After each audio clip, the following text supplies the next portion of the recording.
আরও অর্ডার? আর কি অর্ডার দিয়েছেন স্যার তোমাদের?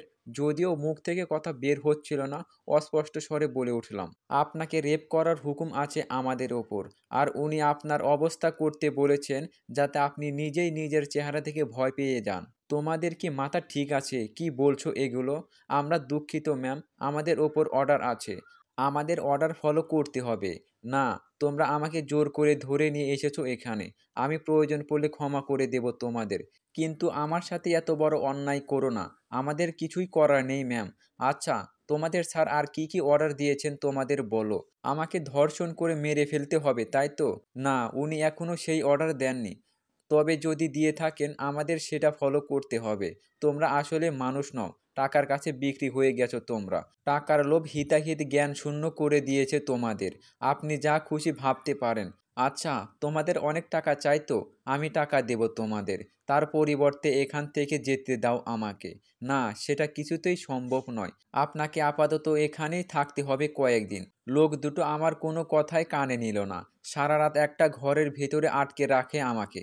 একটা মেয়ের কাছে নিজের সম্ভ্রমের থেকে বড় কিছুই হয় না। প্রতিটি মুহূর্ত আমাকে সেই সম্ভ্রম হারানোর ভয় নিয়ে অতিবাহিত করতে হয়েছে। এটা যে কতটা যন্ত্রণাদায়ক আমার থেকে কেউ ভালো বুঝতে পারবে না। আর এই সবের পেছনে একজনকেই দায়ী ভাবতাম আমি, আর সেটা হলো তুমি। তোমার প্রতি আমার সমস্ত ভালোবাসা, বিশ্বাস, ভরসা ঘৃণায় পরিবর্তিত হতে লাগলো। এতটা ঘৃণা আমি কখনোই কাউকে করিনি যতটা সেই মুহূর্তে তোমাকে করেছিলাম। তারপর কি হলো? তারপরের দিন লোক দুটো আবার ওই বাংলোর ফিরে আসে। আমি ওদের উদ্দেশ্য বুঝতে পারি। ওরা নিশ্চয় নিজেদের উদ্দেশ্য পূরণ করতে এসেছে আমার কাছে। আমার কোনো আকুতি মিনতি ওদের কানে পৌঁছালো না। খাটের সাথে আমার হাত দুটো বেঁধে ফেললো ওরা, যাতে আমি চিৎকার চেঁচামেচি করতে না পারি। তাই আমার মুখও বন্ধ করে রাখে। নিজেকে একটা অসহায় মৃগ শিশুর মতো মনে হচ্ছিল, যার ওপরে দুটো হিংস্র পশু এখনই ঝাঁপিয়ে পড়বে আর তার সর্বনাশ লুটে নেবে। যদিও লোক দুটো তখনও যথেষ্ট শান্ত ছিল। কোনো মানুষ এতটা ঠান্ডা মাথায় ধর্ষণ করতে পারে এটা কল্পনাতীত ছিল আমার কাছে। ওরা আমার কাছাকাছি চলে আসে। নিজের সর্বনাশকে সাক্ষাৎ থেকে দেখেছিলাম আমি। এরপর সবাইকে চমকে দিয়ে হঠাৎ ঘরের ভেতরে কেউ ঢুকে পড়ল, তার সাথে আরও 2-3 জন লোক। লোকগুলো তাদের দুজনকে ধরে ফেলল। তারপর পুলিশে দেবার নাম করে বাইরে নিয়ে যায়। আমি আমার উদ্ধারকারীর নিকটে ছুটে যাই। সে আমাকে তার বুকে জড়িয়ে নেয়। আমায় নানান প্রকারে সান্ত্বনা দিতে থাকে সে। আর সেই লোকটা আর কেউ ছিল না, সে ছিল তোমার নিজের বাবা। আমি তাকে সেই সময়ে সেই জায়গায় দেখে অবাক হই। বাবা, আপনি এখানে? হ্যাঁ মা, আমি জেনে গেছিলাম তোমাকে এখানে আটকে রাখা হয়েছে। সেই কারণেই তো বাঁচাতে আসলাম তোমায়। কিন্তু আপনি জানলেন কি করে? আমি সৌহার্দের মুখে সবটা শুনেছি। যখন ও লুকিয়ে লুকিয়ে এই গুন্ডাগুলোদের সাথে কথা বলছিল, ওর সব কথা শুনে নেই। বাবা, উনি এটা কি করে করলেন আমার সাথে? এত বড় প্রতারণা করলেন কেন আমার সাথে? উনি কিনা আমাকে এই অবস্থায় রেখে অন্য কাউকে বিয়ে করে নিলেন। কেঁদে কেঁদে বলি আমি। তোমার কথাগুলো শুনে আমি দুঃখ পাচ্ছি না মা, বা অবাকও হচ্ছি না। কারণ যে ছেলে নিজের বাবাকে খুন করার হুমকি দিতে পারে, তার পক্ষে পৃথিবীর সকল জঘন্য কাজ করা সম্ভব। খুন করার হুমকি? কেন, কি হয়েছে বাবা? যখন দেখলাম বিয়ের আসরে তুমি ছাড়া অন্য কেউ আছে, আমি ওর কাছে তোমার কথা জিজ্ঞেস করলাম। ওর সোজাসাপটা উত্তর, তোমার মতো বোকা মেয়েকে বিয়ে করা ওর পক্ষে সম্ভব নয়। এটা শুনে আমি ভীষণ রেগে যাই। এক পর্যায়ে বিয়েটা বন্ধ করার চেষ্টা করি। ঠিক সেখানেই ও বাঁধ সাধলো। প্রথমে আমাকে খুন করার হুমকি দিল। আমি ওর কোনো কথা না শোনাতে ও নিজেই খুন করতে চাই আমার। কোনো মতে পালিয়ে এসেছি আমি এখানে। ভাগ্যিস তার আগে তোমার বিষয়ে জানতে পেরেছিলাম। নয়তো না জানি আজ আর কি কি হতো তোমার সাথে। বাবা, আপনি এইগুলো কি বলছেন? হ্যাঁ মা, এখন তুমিই বলো। যে ছেলে নিজের বাবার সাথে এমন ব্যবহার করতে পারে, তার পক্ষে তোমাকে শেষ করে দেওয়া বা তোমার কোনো ক্ষতি করা কি এমন কাজ? কিন্তু আমি এখন কি করব বাবা? উনি তো আমার জীবনটা শেষ করে দিয়েছেন। আমার সকল স্বপ্ন, আশা, প্রত্যাশার কবর রচনা করে অন্য কাউকে জীবন সঙ্গী করে নিলেন। এখন কি করব আমি? কোথায় যাব? কি করবে মানে? তোমার সাথে ওই কুলাঙ্গার যে অন্যায় করেছে তার প্রতিশোধ নেবে তুমি। প্রতিশোধ? কিন্তু সেটা কি করে সম্ভব? না না, আমি ওনার কোনো ক্ষতি হোক চাই না। এতটা বোকা কেন তুমি? যে তোমার জীবনটা বরবাদ করে দিল, তাকে এমনি এমনি ছেড়ে দেবে? না, সেটা কখনো হতে পারে না। আপনি এই কথা বলছেন? হ্যাঁ বলছি। আমিও এই কথাই বলছি, ওর বাবা হয়ে বলছি। দেখো, আমাদের দুজনের সাথে যা করেছে তার একটাই শাস্তি হতে পারে, আর সেটা হলো ওর মৃত্যু। কি? মৃত্যু? আপনি মেরে ফেলবেন উনারে? না না, দেখুন, আপনি আমার জীবন বাঁচিয়েছেন, আমি কৃতজ্ঞ আপনার কাছে। কিন্তু দয়া করে এইসব বলবেন না আমার সামনে। আমি তো আগেই বলে দিয়েছি, ওনার কোনো ক্ষতি হোক চাই না। মূর্খ মেয়ে, যে তোমাকে বিয়ের স্বপ্ন দেখিয়ে অন্য কাউকে বিয়ে করে নিল, তুমি তো ভালোবাসতে তাকে, তাই না? সে কিনা কতগুলো গুন্ডাদের দিয়ে তোমার, সি সি সি, বলতেও লজ্জা হচ্ছে আমার। এমন একটা জানোয়ারকে ক্ষমা করে দেবার কথা ভাবছো কি করে? দেখো স্রষ্টা, আমি সৌহার্দ্যর বাবা। যদি বাবা হয়ে আমি ওর বিরুদ্ধে এত বড় একটা স্টেপ নিতে পারি, তাহলে তুমি কেন পারবে না? এভাবে তোমার বাবা আমার ব্রেন ওয়াশ করতে থাকেন। তার সাথে উনি আমাকে বিভিন্ন মাদক দ্রব্য গ্রহণ করতে বাধ্য করতেন, যার ফলে দ্রুত আমি উনার কথাতে প্রবাহিত হতে থাকি। এক পর্যায়ে আমি পুরোপুরি উনার বশে চলে আসলাম। উনার সমস্ত অর্ডার ফলো করতাম আমি। উনি বহুবার আমাকে সুযোগ করে দিয়েছেন তোমাকে শেষ করার, কিন্তু তোমাকে মারতে গিয়েও মারতে পারিনি আমি। তুমি সামনে চলে আসতেই হাত পা কাঁপতো আমার। জানি না কোন অদৃশ্য শক্তি আটকে দিত আমায়। এভাবে নিজেই নিজের কাছে পরাজিত হয়েছি বারবার, কিন্তু তবুও আমি বারবার চেষ্টা চালিয়ে গেছি কখন তোমাকে শেষ করে দেওয়া যায়। অবশেষে তোমার মাধ্যমে তোমার বাবার আসল রূপটা চলে আসলো আমার সামনে, নয়তো কত বড় অনর্থ হয়ে যেত আমি জানি না। স্রষ্টার কথাগুলো শুনে স্তম্ভিত হয়ে গেছি আমি, শিউরে উঠছিলাম বারবার। ওর মুখ থেকে নিঃস্রেত প্রতিটি বর্ণনার লাইন নির্বাক করে দিয়েছে আমায়। লক্ষ্য করলাম স্রষ্টার চোখ বেয়ে জল গড়িয়ে পড়ছে। স্রষ্টা, তোমাকে আমি এখনকার সকল কথা খুলে বললেও এর 1 বছর আগে ঘটে যাওয়া একটা তিক্ত ঘটনার কথা যে লুকিয়েছি, না, তাতে তোমার বাবার কোনো হাত ছিল না। কিন্তু জানি না সেই কথা কোনোদিন বলার সাহস হবে কিনা আমার। আর সেটা হলো, তোমার মায়ের খুন আর কারোর হাতে নয়, সেদিন রাতে আমার হাতেই হয়েছিল। এই নির্মম সত্যটা বয়ে বেড়াতে বেড়াতে বড্ড ক্লান্ত হয়ে যাচ্ছি আমি। এর শেষ কোথায় আমি জানি না। কথাগুলো মনে মনে বলল স্রষ্টা। ভাগ্যিস ওর কথাগুলো সৌহার্দ্য শুনতে পায়নি। কিন্তু এখন কি করব আমরা? আমাদের যে করেই হোক নকল স্রষ্টা পর্যন্ত পৌঁছাতে হবে, কারণ একমাত্র ওই জানে যে ও কে। ওর থেকে আসল পরিচয় জানতে হবে আমাদের, আমাকে উদ্দেশ্য করে বলল স্রষ্টা। হ্যাঁ, কিন্তু ওকে খুঁজে বের করাটা কি এত সহজ হবে? না, সেটা সহজ হবে না, কারণ সে এখন আর আমাদের আওতার ভেতরে নেই। জানি না এখন কোথায় আছে সে। আচ্ছা, এমনটা নয় তো? ও পালিয়ে আমার বাবার কাছে যায়নি তো? তোমার বাবার কাছে? দেখো স্রষ্টা, একটা কথা বলি। এতদিন তুমি যেমন বাবার ষড়যন্ত্রের একটা অংশ ছিলে, নকল স্রষ্টাও কিন্তু তার ব্যতিক্রম নয়। এতদিন বাবা ওকে কাজে লাগিয়েছে নিজের জন্য। আমাদের বিয়ের সময় বাবাই ওকে ষড়যন্ত্র করে তোমার আর আমার ভেতরে ঢুকিয়ে দিয়েছে। আমাদের ভেতর সমস্ত ভুল বোঝাবুঝির জন্য দায়ী একমাত্র বাবা, এটা তো ঠিক। হ্যাঁ, কিন্তু আমরা কেউ এই ব্যাপারে নিশ্চিত নই যে ও ঠিক কোথায় আছে এই মুহূর্তে। ওকে আগে না ধরতে পারলে বাবার আসল রহস্যটা কখনোই জানা সম্ভব নয়। সে তোমাকে কেন খুন করতে চাইছে, এটা আমাদের যে করেই হোক জানতে হবে। এই প্রশ্নের উত্তর আমিও যে খুঁজে বেরোচ্ছি। আমার নিজের বাবা কেন খুন করতে চাইছে আমায়? আমার ওপর তার এত রাগ কিসের? কিসের এত ঘৃণা? এটা না জানতে পারা পর্যন্ত আমার যে মুক্তি নেই। তোমার মনের অবস্থাটা বুঝতে পারছি আমি। আজ থেকে তোমার আর আমার উদ্দেশ্য একটাই হবে, নকল স্রষ্টার মাধ্যমে যে করেই হোক তোমার বাবার মুখোশটা টেনে খুলে দেওয়া। আর নকল স্রষ্টা বাস্তবে কে? আমার সাথে তার চেহারার মিল কি করে?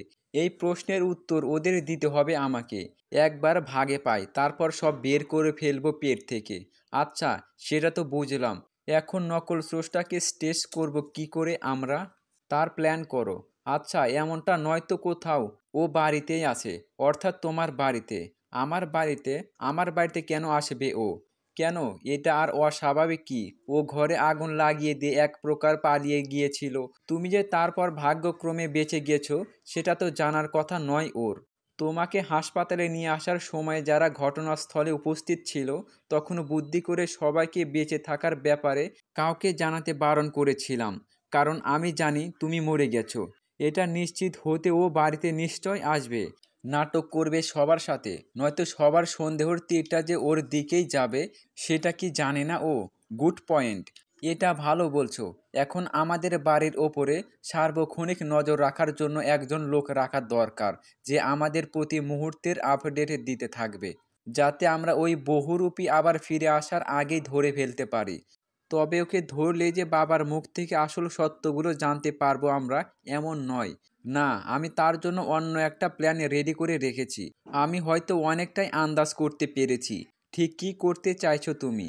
হ্যাঁ, আগে বহুরূপীটাকে ধরি, তারপর তোমার বাবার মুখ থেকে আসল সত্যিটা কী করে বের করতে হয় সেটার দায়িত্ব আমার। তুমি নিশ্চিত থাকতে পারো, তোমাকে তোমার জীবনের চরম সত্যির মুখোমুখি দাঁড় করাবই আমি। আর বেশি দিন এই নিয়ে চিন্তার দিন কাটতে হবে না তোমায়। আর আমি তোমায় কথা দিচ্ছি, আমার বাবা যে অন্যায় করেছে তোমার সাথে, নিজের স্বার্থের জন্য অন্ধকার জগতে ঠেলে দিয়েছে তোমাকে, তোমার প্রতি হওয়া প্রতিটা অন্যায়ের উপযুক্ত জবাব দেব আমি আমার বাবাকে। এরপর আমি আমার বাসার পাশে একজন বিশ্বস্ত লোক সেট করে রাখি। সে আমাকে সার্বক্ষণিক আপডেট দিতে থাকে। দিন পেরিয়ে সন্ধ্যা হয়ে গেল, সেই রকম কোনো খবর পেলাম না। তবে আগুন নেভাতে কেউ ফায়ার সার্ভিসকে ডেকেছিল সকালবেলা। এরপর বাড়িতে পুলিশও আসে, তেমন কোনো ক্ষয়ক্ষতি না হওয়াতে ব্যাপারটা নিয়ে কেউ আর মাথা ঘামায়নি খুব একটা। এরপর সন্ধ্যার পরে একটা ফোন আসে আমার কাছে। হ্যাঁ বলো সৌহার্দ্য স্যার, একটা নিউজ আছে। কি নিউজ? আপনার ওয়াইফকে দেখলাম এই মাত্র বাড়িতে ঢুকলেন। তুমি শিওর সে আমার স্ত্রী ছিল? হ্যাঁ, আমি কনফার্ম। ঠিকই তো, আমার বাড়িতে মহিলা বলতে আর কেউ তো আসবে না, নকল স্রষ্টা ছাড়া। তার মানে স্রষ্টা ঠিকই আন্দাজ করতে পেরেছিল। আমি দ্রুত স্রষ্টাকে ওর বাসায় আসার কথা জানাই। তারপর দুজন মিলে বাসার উদ্দেশ্যে রওনা দিলাম। ভেতর থেকে দরজা বন্ধ করা, তার মানে ও সত্যিই আছে ভেতরে। প্রথমে আমি কলিং বেল প্রেস করি, অনেকক্ষণ ধরে কেউ দরজা খুলছিল না ভেতর থেকে। হয়তো একটা দ্বিধাদ্বন্দ্বের ভেতরে পড়ে গেছে ও, তাই সিদ্ধান্ত নিতে পারছে না কি করা উচিত। অবশেষে দেখলাম ভেতর থেকে কেউ দরজাটা খুলতে লাগলো। আমি সরে গেলাম। স্রষ্টা গিয়ে দরজার সামনে দাঁড়ায়। স্রষ্টার মাথায় প্রচুর বুদ্ধি ধরে। ও নকল স্রষ্টাকে প্রথমেই ভরকে দিতে দরজার সামনে এগিয়ে দাঁড়ালো, যাতে সহজে তাকে কাবু করা যায়। দরজা খুলতেই দেখলাম আমাদের অনুমান সত্যি। ভেতর থেকে বেরিয়ে আসলো নকল স্রষ্টা। চোখের সামনে স্রষ্টাকে দেখে অবাক হয়ে গেল ও। এরপর আমি যখন স্রষ্টার পাশে গিয়ে দাঁড়াই, যেন একটা হাই ভোল্টেজের শট খেলো সে। ভয়, আতঙ্ক আর বিস্ময়ে পা কাঁপতে লাগলো তার। দরজা খুলে এত বড় একটা দৃশ্য দেখতে হবে দুঃস্বপ্নেও ভাবতে পারেনি। আমাদের দুজনকে সামনে দাঁড়িয়ে থাকতে দেখে ফেক স্রষ্টার মাথায় আকাশ ভেঙে পড়ার উপক্রম। ভয়ে ভয়ে স্রষ্টাকে উদ্দেশ্য করে বলতে লাগলো সে, এ কি, তুমি এখানে? তুমি এখন এখানে কেন? আর এখানে কি করছো? প্রশ্নটা শেষ হতে না হতে স্রষ্টা ঠাস করে একটা চর বসিয়ে দিল ওর গালে। আমি এখানে মানে? এটা তো আমার সৌহার্দের ঘর। এই জায়গায় আজ আমার থাকার কথা ছিল। তুই এখানে কি করে এলি সেটা আগে বল। তার আগে বল কে তুই? Shut up, just shut up. Souhardya আমার হাজবেন্ড। তুমি আমাকে এত প্রশ্ন করার কে হে? হাজবেন্ড? যাকে আগুনে পুড়িয়ে মারতে একটি বারের জন্যও হাত কাঁপলো না। কোন মুখে তাকে নিজের হাজবেন্ড দাবি করছো?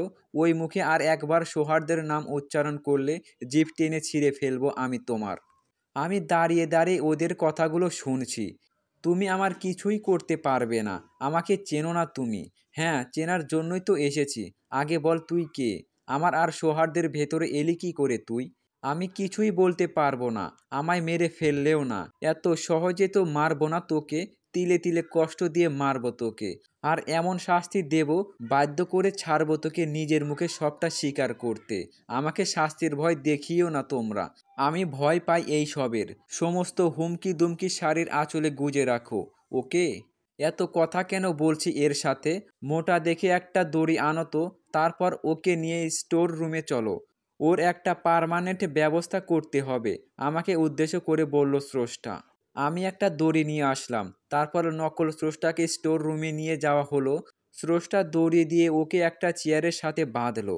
জানতাম তুই সহজে নিজের মুখে স্বীকার করবি না কিছুতেই, আর সেটা আমাদের জন্য পর্যাপ্ত নয়। তুই তো চুনোপুঁটি। রাঘব বোয়ালকে ধরার পালা এখন। আমায় এখানে আটকে রেখে কি করতে চাইছো তোমরা? ছেড়ে দাও বলছি। ভালো হচ্ছে না একদম। স্রষ্টা আবারও আমাকে উদ্দেশ্য করে বলে, ঘর থেকে ওর কিছু কাপড় নিয়ে আসো তো। এখন কাপড় দিয়ে কি হবে? আনতে বলছি আগে আনো, তারপর দেখো কি করি। আমি কিছু কাপড় নিয়ে এসে স্রষ্টার হাতে দিলাম। ও ও আমাকে বাইরে রেখে স্টোরের দরজা বন্ধ করে দিল। প্রায় 5 মিনিট পরে দরজা খুলল। স্রষ্টার দিকে তাকিয়ে হতবাক না হয়ে পারলাম না। ও পুরোপুরি নকল স্রষ্টার মতো সেজেছে, আর নকল স্রষ্টাকে অন্য পোশাক পরিয়ে সাথে কিছু খাবার রেখে স্টোর রুমের দরজা বন্ধ করে দেয়। এবার বুঝতে পারলে তো কি করতে চাইছি আমি? হ্যাঁ, খুব বুঝতে পেরেছি।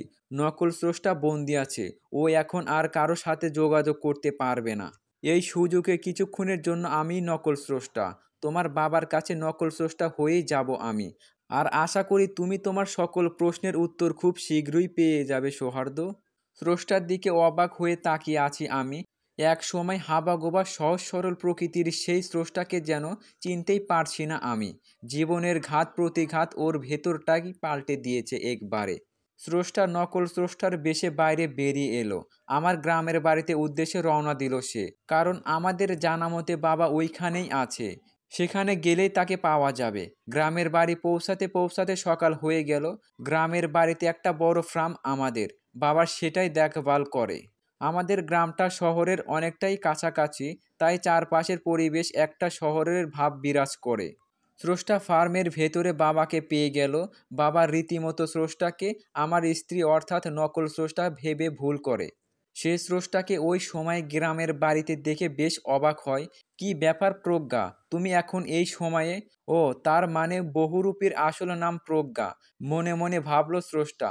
হ্যাঁ আমি। তুমি এখন এখানে কেন? আর সৌহার্দ্য কোথায়? আমার সাথে এইভাবে দেখা করতে এসেছো কেন? ও জানতে পারলে কি হবে ভাবতে পারছো? আমি এত কিছু ভেবে আসিনি এখানে। তো কেন এসেছো? এসেছি একটা কাজ আছে তাই এসেছি। পাগল হয়ে গেলে নাকি? আর তুমি আমায় অন্তত একটা ফোন তো করতে পারতে। এত বড় একটা রিস্ক নেওয়াটা কি ঠিক হলো? না সমস্যা নেই। না সমস্যা নেই, কেউ কিছু জানতে পারবে না। সৌহার্দ্যকে চেনো না তুমি? যে কোনো সময় ধরে ফেলতে পারে। আচ্ছা ছাড়ো এসব কথা। এখন কেন এসেছো এখানে বলো। স্রষ্টা যদিও এখন পর্যন্ত আমার বাবার বিষয় কিছুই জানে না। খুব চেপে কথা বলতে হচ্ছে। একটু এদিক ওদিক হয়ে গেলে সন্দেহ করে বসবে। তখন হিতে বিপরীতে না হয়ে যায়। তারপরেও বাবার পেট থেকে কথা বার করার জন্য কিছুটা হলেও ঝুঁকি তো নিতেই হবে। এছাড়া আর কোনো উপায় নেই। আপনার সাথে কিছু কথা বলার আছে আমার। কথা? কিসের কথা? বলছি আর কতদিন আমায় স্রষ্টা সাজার নাটক করে থাকতে হবে? আর পারছি না আমি। বড্ড হাঁপিয়ে যাচ্ছি। এবার রেহাই দিন আমায়। আরে বলে কি?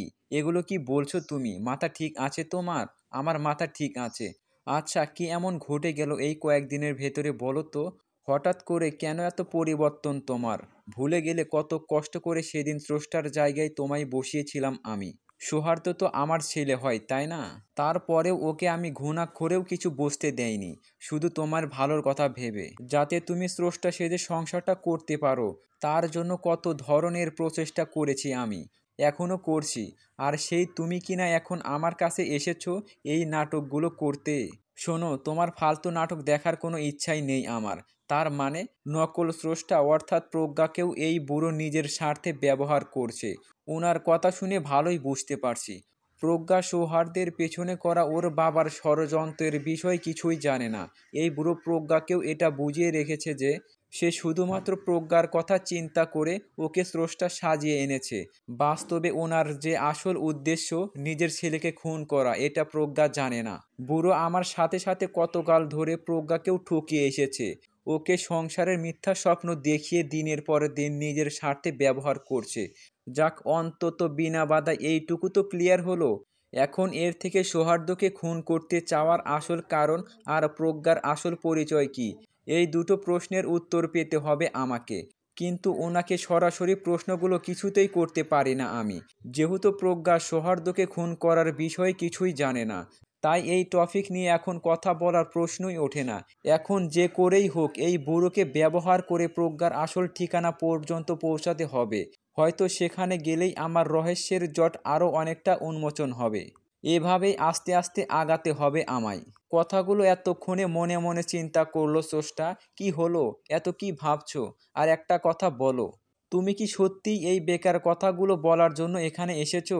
বেকার কথা মানে? কোনটা বেকার কথা? তোমার সমস্ত কথাই বেকার। তুমি এখন যেটা বলছো কিছুতেই সম্ভব না। হয়তো তাই আসলে আমার নিজেরই মাথাটা ঠিক নেই। কেন, কি হয়েছে আবার? আচ্ছা, সৌহার্দ্য কি কোনোভাবেই সন্দেহ করেছে তোমায়? না, সন্দেহ করেনি। তাহলে কি হয়েছে? আসলে বাসার লোকজনের কথা মনে পড়ছে সব। অনেকদিন দেখা হয় না কারো সাথে। ঝোপ বুঝে কোপটা মেরেই দিল স্রষ্টা। বাসায় লোকজন মানে? মা ছাড়া আর কে আছে তোমার বাড়িতে? তার মানে প্রজ্ঞার মা ছাড়া কেউ বেঁচে নেই। ওই হলো, মায়ের কথা বড্ড মনে পড়ছে। এই কথা তো কয়েকদিনের জন্য তার সাথে দেখা করে আসতে। মায়ের কথা মনে পড়ছে। তার জন্য আমার কাছে এসেছো কেন? হ্যাঁ, আমি আপনার ছেলের কাছে বলতাম যে আমার মায়ের কথা মনে পড়ছে। সে আমাকে স্রষ্টার বাড়িতে নিয়ে যেত। আর সেখানে গিয়ে ধরা পড়ে যাই আমি। সেটা চান আপনি? তাও তো ঠিক। এখন কি করতে চাইছো তুমি? কি আর করব, একটা প্ল্যান করছি, যাতে আমার নিজের বাড়িতে মায়ের সাথে দেখা করতে যেতে পারি। আর সৌহার্দ্য কিছু জানতেও না পারে। কি প্ল্যান করলে? আপনার ছেলে এই সময়ে একটু কাজের চাপে আছে। আমি এই সময়েই বাড়ি যাবার কথা বললাম তাকে। আমি জানি সে যেতে পারবে না কিছুতেই। আমাকে বলল যেন আমি গ্রামের বাড়িতে আপনার কাছে চলে আসি। তারপর আপনি এখান থেকে আমাকে আমার বাড়িতে পৌঁছে দেবেন। বাহ, জব্বর প্ল্যান করেছো দেখছি। তো এখন চলে যাও না নিজের বাড়িতে। সৌহার্দ্য তো আর দেখতে যাবে না। তুমি একা যাচ্ছ না আমার সাথে? এই সেরেছে। এখন আমি নিজের থেকে প্রজ্ঞার বাড়িতে কিভাবে যাব? তখন কত চেষ্টা করলাম প্রজ্ঞার মুখ থেকে কথা বের করার জন্য। প্রজ্ঞা নিজের থেকে ওর ঠিকানা দিলে তো এত কাঠখড় পোহাতে হতো না আমায়। অবশ্য স্রষ্টাকে বিশ্বাসও নেই আমাদের। ওর কথা বিশ্বাস করা মানে যে সে বিপদ ডেকে আনা। এখন যে করেই হোক সৌহার্দ্যর বাবাকে সাথে নিয়ে প্রজ্ঞার বাড়িতে পৌঁছাতে হবে আমাকে। তারপরে প্রজ্ঞার বিষয়ে সমস্ত গোপন তথ্য জানতে সক্ষম হব আমি। কে এই প্রজ্ঞা? আমার সাথে ওর চেহারার অদ্ভুত মিল কি করে? হয়তো এর সাথে সৌহার্দ্যের বাবার রহস্যের কোনো সম্পর্ক আছে। সবটাই তখন জানতে পারবো আমি, যখন প্রজ্ঞার বাড়িতে পৌঁছাতে পারবো আমি। এখন সৌহার্দ্যের বাবাকে যে করেই হোক আমার সাথে যাবার জন্য রাজি করাতে হবে। না, আমি একা যেতে পারবো না। আপনি চলুন আমার সাথে। কেন? আমাকে যেতে হবে কেন? তুমি কি নিজের বাড়ি চেনো না নাকি? আমি চাই না আপনার ছেলের মনে আমাকে নিয়ে ভুল ধারণা সৃষ্টি হোক। সে যদি জানতে পারে আমি গ্রামে এসেও আপনাকে না নিয়ে একা একা নিজের বাড়িতে চলে গেছে, তখন আবার সন্দেহ করে বসবে আমায়। এরপর অজ্ঞতা বাবা স্রষ্টার সাথে যেতে রাজি হয়। স্রষ্টা নিজেও জানে না প্রজ্ঞার বাড়িতে কি অপেক্ষা করছে ওর জন্য। শুধু এইটুকু জানে ওই বাড়িতে গেলে অনেকগুলো রহস্যের সমাধান হবে। অবশেষে প্রজ্ঞার বাড়িতে উপস্থিত হলো স্রষ্টা। বাড়িতে তেমন কেউ নেই, শুধুমাত্র একজন ভদ্র মহিলা ছাড়া। যথারীতি ভদ্র মহিলা স্রষ্টাকে দেখে নিজের মেয়ে মনে করলো। নিজের মেয়েকে ভীষণ খুশি হয় সে। বাবা স্রষ্টাকে প্রজ্ঞার বাড়িতে পৌঁছে দিয়ে আবার নিজ বাড়িতে চলে আসলেন। এরপর সন্ধ্যাবেলা বাড়ির বারান্দায় বসে আছে স্রষ্টা। একটু পরে ভদ্র মহিলা 2 কাপ চা হাতে সেখানে উপস্থিত হলো। 1 কাপ স্রষ্টার হাতে, বাকিটা নিজে নিয়ে বসে পড়ল। স্রষ্টা বুঝতে পারছে না কিভাবে কথা শুরু করবে এর সাথে। তাছাড়া সে সারাদিন কাজে এত ব্যস্ত ছিল, কোনো প্রশ্ন করার সময় পায়নি। তা কি খবর বল তোর? চায়ের কাপে চুমুক দিতে দিতে, এই তো যাচ্ছে কোনো রকম। তোমার কি অবস্থা? আমার অবস্থা তো দেখতেই পাচ্ছিস। তা কোনো রকম চলে যাচ্ছে মানে? তুই কি ভালো নেই ওই বাড়িতে? ভালো থাকবো না কেন? ভালোই আছি। কি যে বলো না। স্রষ্টা ইচ্ছে করে একটু নেতিবাচক আচরণ করছে, যাতে ওর মা স্বামী শ্বশুর বাড়ি বিয়ে এইসব নিয়ে বেশি প্রশ্ন করে। নয়তো এর পেট থেকে কথা বের করা মুশকিল। না, তোর গলার স্বর তো ভিন্ন কথা বলছে। তুই কি সৌহার্দ্যের সাথে ভালো নেই? আমায় খুলে বল তো মা। স্রষ্টা প্রজ্ঞার মায়ের সামনে আমতো আমতো করতে লাগলো। আচ্ছা, তোর আসল পরিচয় জেনে গেল না তো আবার? বা কিছু সন্দেহ করেছে নাকি? সন্দেহ করবে? সন্দেহ কেন করতে যাবে? সন্দেহ করবে না মানে? তুই যে আসল স্রষ্টা নস, এমনটাও তো হতে পারে। সৌহার্দ্য সেটা খানিকটা আন্দাজ করতে পেরেছে। ভালোই গল্প বানাতে পারো তুমি মা। আচ্ছা, আমি কি তোমায় এমন কিছু বলেছি?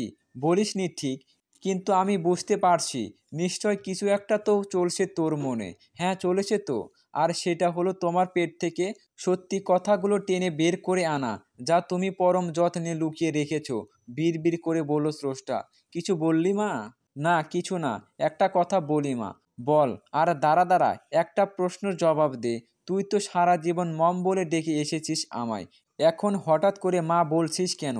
কি ব্যাপার? এই সেরেছে। স্রষ্টা যে এই মহিলাকে মম বলে ডাকতো, সেটা কি করে জানবে স্রষ্টা? যাই হোক, একটা উত্তর তো দিতে হবে এখন। আর বলো না, মম বলতে আর ভালো লাগে না। আমি যেখানে থাকি ওইখানে সবাই মাকে মা বলে ডাকে, তাই ওদের দেখা দেখি নিজের হ্যাবিটটা চেঞ্জ করে ফেললাম। তাছাড়া মা ডাকের ভেতরে আলাদা একটা ব্যাপার আছে, তাই না? এটা এতদিন বুঝতে পারিনি। তুই আসলে বিয়ের পর অনেক পাল্টে গিয়েছিস। আমি যেন সম্পূর্ণ অন্য এক প্রজ্ঞাকে দেখছি। তবে মন্দ লাগছে না কিন্তু আমার। এখন বল কি বলতে চেয়েছিলি? শোনো মা, ধরো এখন আবার আসল স্রষ্টা ফিরে আসলো, তখন আমার কি হবে? এসব কি বলছিস তুই? স্রষ্টা ফিরে আসবে মানে? ও আর কখনোই সৌহার্দ্যর জীবনে ফিরে আসতে পারবে না। এই গ্যারান্টি সৌহার্দ্যর বাবা দিয়েছে আমাদের। তাহলে আমরা বৃথা টেনশন করছি কেন? না, যদি সবাইকে অবাক করে দিয়ে ফিরে আসে? হতেও তো পারে। না, সেটা সম্ভব নয়। কেন সম্ভব নয় মা? কারণ সৌহার্দ্যর বাবা ওকে তোমাদের জীবনে ফিরে আসার সমস্ত রাস্তা বন্ধ করে দিয়েছেন।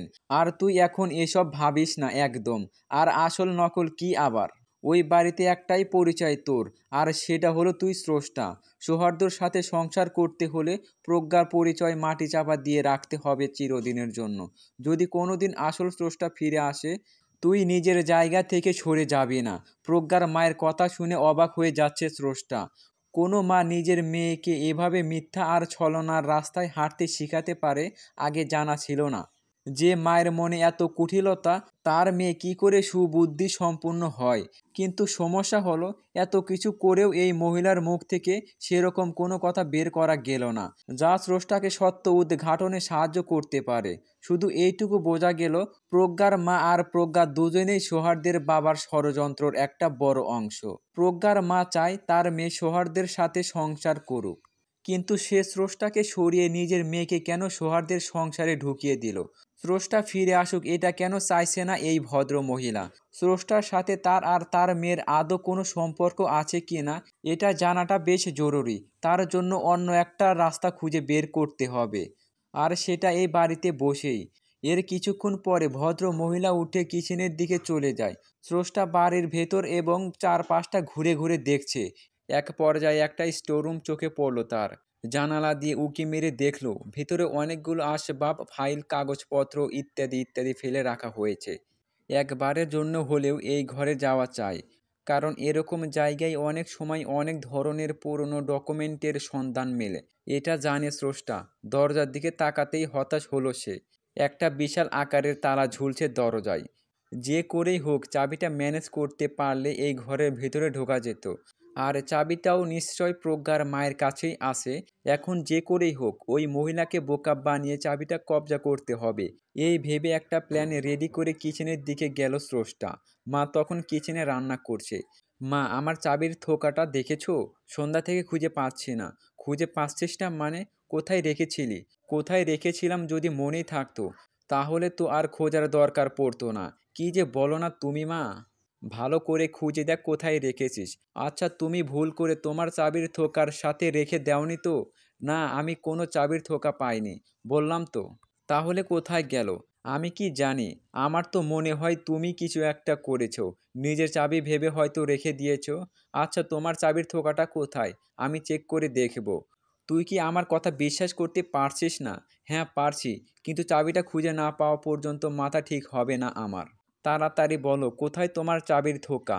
আমার বেডরুমে বাম টেবিলের ড্রয়ারের ভেতরে আছে। যা নিজের চোখে দেখে আয় গিয়ে। যত্ত সব। স্রষ্টা দ্রুত গিয়ে চাবির থোকাটা নিয়ে নিল। তারপর সেটা নিয়ে স্টোর রুমের দিকে যায়। চাবিগুলো দিয়ে একে একে তালাটা খোলা ট্রাই করে। এক পর্যায়ে সফলও হয়ে গেল। কিন্তু এখন ভেতরে ঢোকা যাবে না। মহিলা দেখে ফেললে গন্ডগোল হয়ে যেতে পারে। যা করার রাতে করতে হবে। তালাটা খুলে রেখেই ওখান থেকে চলে যায় স্রষ্টা। তারপর খাওয়া দাওয়া সেরে যে যার রুমে শুয়ে পড়ল। স্রষ্টা উঠে পা টিপে টিপে স্টোর রুমের দিকে যায়। তখন বেশ রাত, প্রায় 1টা বেজেছে। স্টোর রুমের দরজাটা খুলে ভেতরে ঢুকলো স্রষ্টা। তারপর দরজাটা ভেতর থেকে বন্ধ করে দেয়। একের পর এক সমস্ত জিনিস তন্ন তন্ন করে খুঁজতে থাকে, যদি কোনো ক্লু পাওয়া যায়। কিন্তু সেরকম কিছুই চোখে পড়ছে না। এভাবে আধ ঘন্টার মতো চিরুনি তল্লাশি চলল। এরপর হঠাৎ একটা খাম এসে পড়ে স্রষ্টার হাতে। খামের ভেতরে বহু পুরনো কিছু ছবি। ছবিগুলোর ওপর এক গদা ধুলো জমে আছে। তারপরও অন্ধকারে ভালো করে দেখা যাচ্ছে না। ফু দিয়ে একটা ছবি পরিষ্কার করে সেটা ফোনের আলোর ওপর ধরল স্রষ্টা। মুহূর্তেই চমকে উঠল সে। এ তো তার ছোটবেলার ছবি। ছোটবেলার বলতে অনেক ছোটবেলার। যে সময়ের কথা স্পষ্ট মনে আছে স্রষ্টার, সেই সময়ের একটা ছবি এখনো ওর কাছে আছে। কিন্তু এখানে ছবিতে খানিকটা ভিন্নতা পরিলক্ষিত হচ্ছে, আর সেটা হলো ছবিতে একজন নয়, তিনজন মানুষকে দেখা যাচ্ছে। একজন এই ভদ্র মহিলা, সাথে দুটো মেয়ে, যাদের দেখতে হুবহু একই রকম। তবে যমজ নয়, বয়সের সামান্য ব্যবধানও রয়েছে, যা ছবির ভেতরে ফুটে রয়েছে। তার মানে এটা স্রষ্টা আর প্রজ্ঞার ছোটবেলার ছবি। কিন্তু এরা দুজন এক ছবিতে কি করে? তবে কি কোনো বিশেষ সম্পর্ক আছে এই দুজনের ভেতর, নাকি তার থেকেও বেশি? হয়তো রক্তের সম্পর্ক রয়েছে এই দুজনের ভেতর, কিন্তু তারপরেও একটা খটকা থেকেই যায়। যদি প্রজ্ঞা আর স্রষ্টার ভেতরে রক্তের সম্পর্ক থেকে থাকে, তবে ওদের মা দুজনের সাথে ভিন্ন ভিন্ন আচরণ কেন করছেন? এক মেয়েকে নিজের কাছে রেখে দিয়ে অন্য মেয়েকে দূরে ঠেলে দিয়ে তার সর্বনাশ কোনো মা কিভাবে করতে পারে? এই সমস্ত প্রশ্নের উত্তর ঘিরে ধরল স্রষ্টার মনকে। এক অদ্ভুত আন্দোলন শুরু হলো ওর মনে। এই ভদ্র মহিলার সাথে নিজের ছবি দেখে যেন বজ্রপাত হলো স্রষ্টার মাথায়। ওর ছবি এখানে ভদ্র মহিলার সাথে থাকার কোনো ব্যাখ্যা খুঁজে পাচ্ছে না স্রষ্টা। তবে কি এই মহিলা কি ওর আসল মা? কিন্তু ছোটবেলা থেকে স্রষ্টা এটাই জেনে এসেছে, ওর মা বাবা কেউ বেঁচে নেই। শুধু মা বাবা নয়, আর কোনো ভাই বোনও ছিল না স্রষ্টার। ছোটবেলা থেকে একাকিত্বের সাথে সহবাস করতে করতে স্রষ্টার ভেতরে প্রচণ্ড ভীতু স্বভাবের সৃষ্টি হয়, সাথে অনেকটা বোকাও ছিল বটে। বয়সের বড় হলেও ওর আচার আচরণ ছিল শিশুদের মতো। যদিও জীবনের একটা কঠিন অধ্যায় পার করে, এখন স্রষ্টার অদ্ভুতপূর্ণ পরিবর্তন এসেছে। তার মানে ছোটবেলা থেকে নিজের সম্পর্কে যা জেনে এসেছে পুরোটা মিথ্যে ছিল।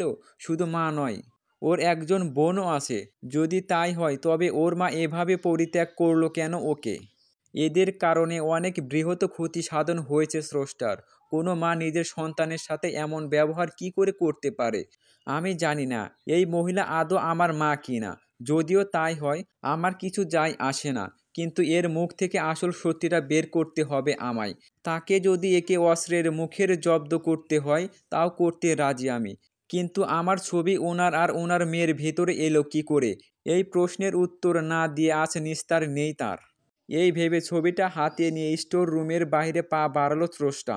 কিন্তু ওর পা আর সামনে অগ্রসর হলো না, কারণ তখন সামনের দরজা আগলে প্রজ্ঞার মা দাঁড়িয়ে। উনাকে দেখতে পেয়ে বেশ অপ্রস্তুত হয়ে পড়ে স্রষ্টা। ভদ্র মহিলা বেশ স্বাভাবিকভাবেই দাঁড়িয়ে আছে। স্রষ্টা বুঝতে পারছে না কি বলবে তাকে।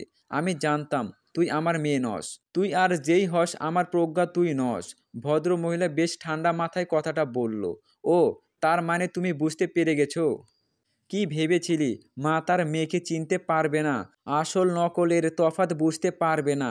আমাকে সৌহার্দের বাবার মতো বোকা পেয়েছিস তুই। যখন জানতে পেরেছিলে আমি তোমার মেয়ে নই, আগে কেন বললে না? এত নাটক কেন করলে? নাটক? আমি নাটক করেছি? নাটক তো করেছিস তুই। বল, আমার বাড়িতে আমার মেয়ে সেজে কেন এসেছিস? তার আগে ওই বোকা বুড়ো লোকটাকে আসল ঘটনা তো জানাতে দে। তাকে কেউ এত বড় বোকা বানালো, আর সে কিনা জানতেও পারবে না? এই বলে প্রজ্ঞার মা ফোনটা হাতে নিয়ে নাম্বার ডায়াল করতে যাবে, ঠিক তখন স্রষ্টা স্টোর রুম থেকে একটা ভাঙা ফুলদানি মহিলার কপাল বরাবর সজোরে ছুঁড়ে মারল। অস্ফুট চিৎকার দিয়ে মাটিতে লুটে পড়ল সে। সেই সুযোগে স্রষ্টা তার দিকে ছুটে যায়, সবার আগে তার থেকে ফোনটা কেড়ে নিল।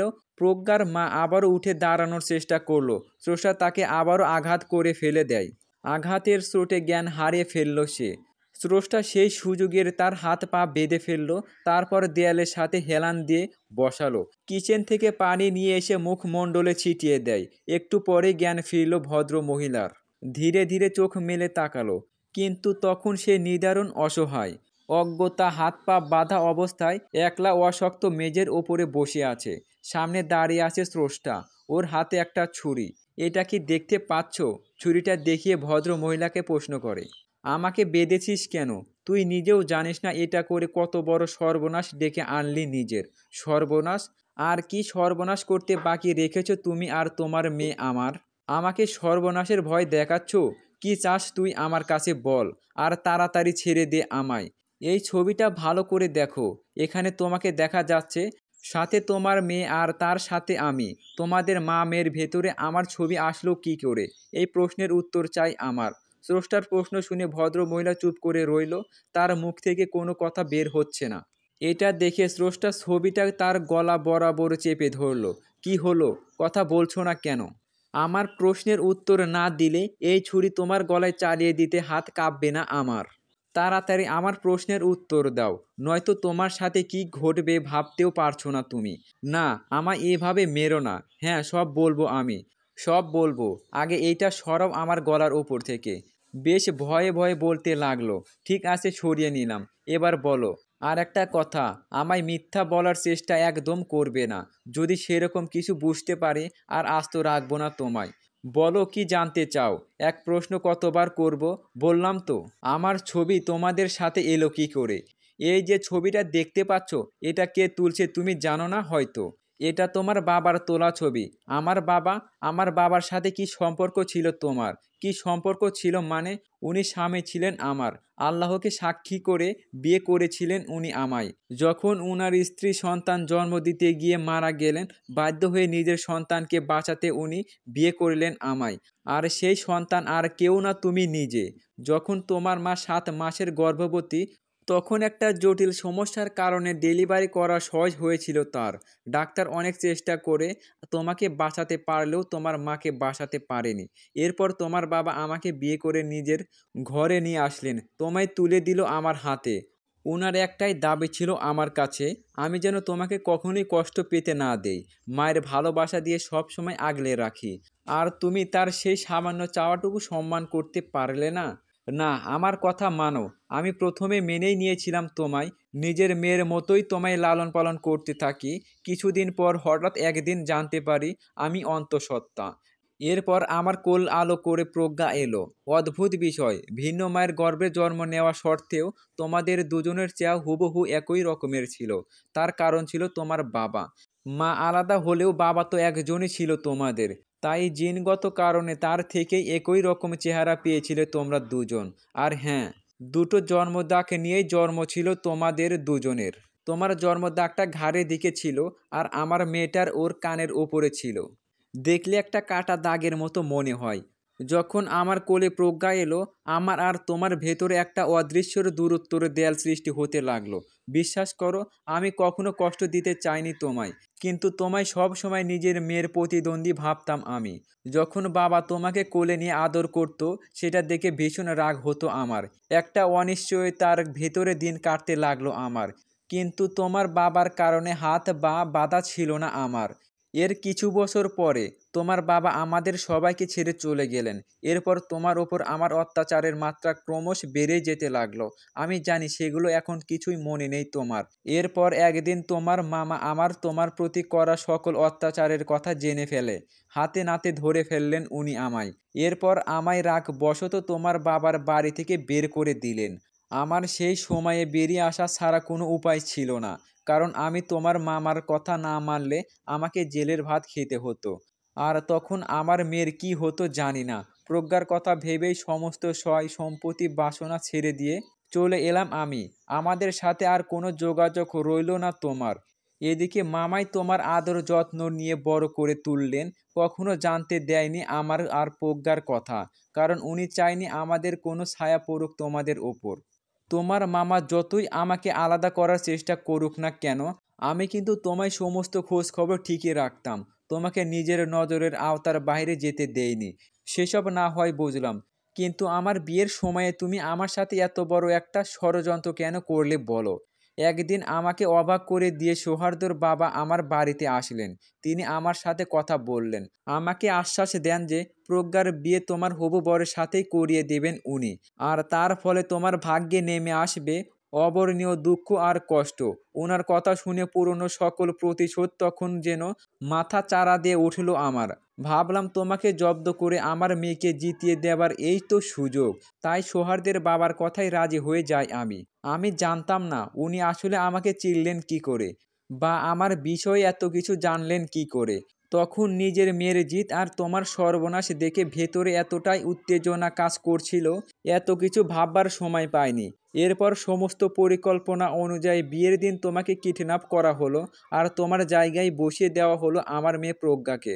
অথচ বেচারা সৌহার্দ্য এর কিছুই জানতে পারলো না। ও নিজের অগোচরে আমার মেয়ের সাথে বিয়েটা করে নিল। চলবে? লাইক আর কমেন্টের মাধ্যমে জানাতে ভুলবেন না।